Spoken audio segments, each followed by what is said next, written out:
A ver, cuando pensamos en una revolución social, casi siempre se nos viene a la cabeza algo como una utopía, ¿no? O, bueno, un estallido repentino y violento. Pero, ¿y si no fuera así? ¿Y si en realidad se tratara más de un proceso? O sea, un camino con etapas bien definidas, que bajo ciertas circunstancias se vuelve probable.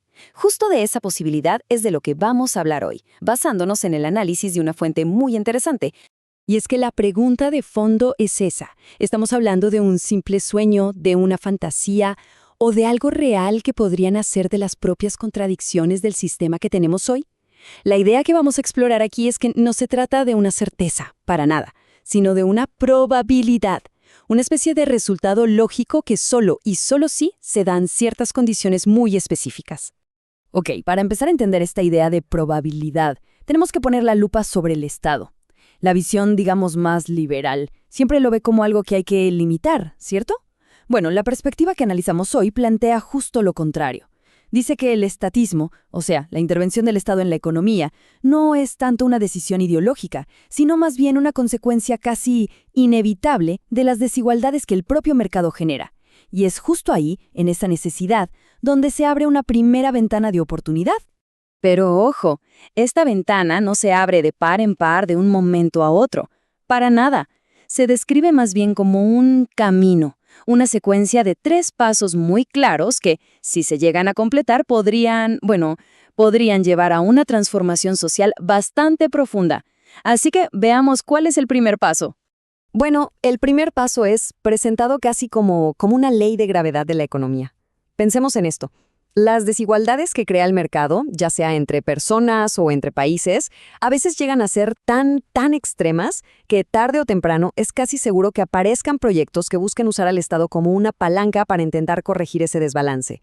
La idea aquí no es que esto surja del resentimiento, sino que es una respuesta casi obligada a una presión que se vuelve, insostenible. A ver, que un Estado intervenga es una cosa, pero que de ahí pasemos a una economía totalmente planificada, eso ya es otra historia, ¿no? Es un salto enorme. Entonces, la pregunta es, ¿qué es lo que tiene que pasar para que un proyecto de ese tipo dé un paso tan radical y decida básicamente tomar el control de todo? Pues, según este análisis, no es un salto al vacío. Esta transición tan drástica hacia la planificación total solo ocurre bajo condiciones súper específicas. Por ejemplo, cuando las empresas del Estado ya son tan dominantes y eficientes que el paso lógico es, simplemente, tomar el control. Especialmente si la clase capitalista privada se planta de frente y se convierte en un obstáculo. En un escenario así, la planificación central deja de ser una simple idea y se transforma, más bien, en una herramienta estratégica de pura supervivencia. Y con esto llegamos al que sería el paso más difícil de todo el camino, el más estrecho.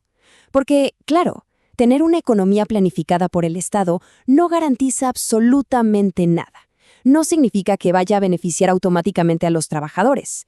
Entonces, la gran pregunta es, ¿cómo se logra que ese plan tenga un carácter verdaderamente obrerista? La clave, de acuerdo con este planteamiento, está en quien ejecuta el plan, la burocracia del Estado. Y para entender el potencial que hay ahí, es fundamental dejar de verla como un bloque monolítico, ¿no? Como una sola cosa. Hay que analizar su naturaleza, que es súper conflictiva. Ver, por así decirlo, sus dos caras. Aquí entra un concepto que es central para todo esto, la doble personificación. Y ojo, que no es una teoría abstracta ni nada por el estilo. Se plantea como la condición material, real, de cada funcionario. O sea que viven con una contradicción interna todo el tiempo. Y es justo esa tensión la que define cómo se comportan, y la que abre una posibilidad muy interesante. Y miren, esto lo explica muy bien. Por un lado, el burócrata funciona como una especie de capitalista colectivo. ¿Qué significa eso? Pues que gestiona el capital de toda la nación, se preocupa por los presupuestos, por competir con otros países. Pero por otro lado, y esto es lo crucial, esa misma persona es también un trabajador. Alguien que al final del día vende su fuerza de trabajo a cambio de un salario para poder vivir. Hay una cita en el texto que lo clava de verdad.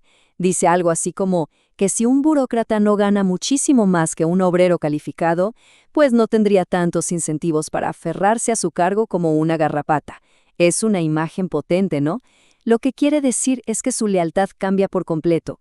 Si su bienestar depende más de su salario como trabajador que de los privilegios del puesto, sus intereses naturalmente se van a alinear mucho más con los del resto de los trabajadores. Entonces, lo que se plantea es que esta contradicción interna no es una falla del sistema, sino todo lo contrario. Es precisamente su posible punto de quiebre. Es como una rendija en un muro que parece sólido, una pequeña fisura por la que se pueden colar los intereses de los trabajadores, impulsados por esa faceta obrera que tienen los propios burócratas. Perfecto. Ahora que tenemos todas las piezas sobre la mesa, podemos juntarlas y ver el panorama completo. Visualizar ese recorrido que, según este análisis, podría transformar la idea de una revolución, de un sueño lejano, a una probabilidad bastante concreta.